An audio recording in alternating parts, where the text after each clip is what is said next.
Topsy and Tim were going to the zoo. First, they made sure their pets had all they needed for their day at home. "Let's ask the zoo animals if they would like to come home with us," said Topsy. "Animals can't answer questions," said Tim. Topsy and Tim met the penguins first. They walked like funny old men, but they dived and swam beautifully. Topsy and Tim would have liked the penguins to come home with them, but they looked so happy in the zoo. The parrots in the aviary were making a dreadful noise. Topsy had heard that parrots could answer questions, so she asked one, "Would you like to come home with us?" "Ripe bananas, brown bread," squawked the parrot. "I'm afraid parrots don't give sensible answers," said Dad. They went to see the friendly elephant. "He's the highest in the whole zoo," said Tim. Then they saw a giraffe. She was higher still with her long neck. She bent her head all the way down to see Topsy and Tim.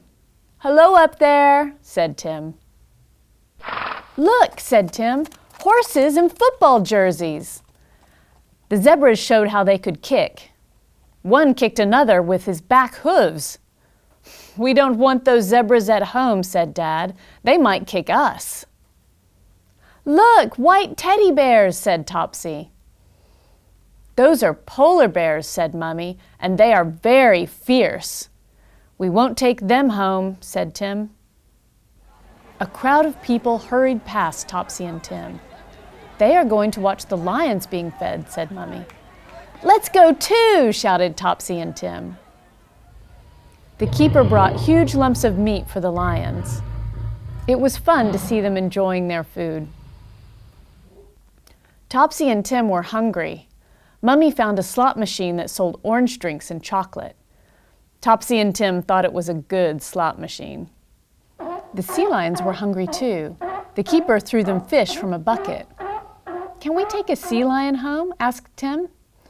"No," said Topsy. "It might eat our goldfish." Topsy and Tim wanted to take all the monkeys home, but it was time for Mummy and Dad to take Topsy and Tim home. Topsy and Tim were glad they had not brought any zoo animals home. Their own pet animals were just as interesting, and they were good old friends too. "I don't know why we go to the zoo," said Dad. "We've got our own zoo at home." Wasn't that fun? I hope you enjoyed it, and we'll see you again soon for more story time. Bye! If you loved Topsy and Tim Go to the Zoo, why not subscribe to the Toddler Fun Learning and Ladybird channels for lots more amazing videos?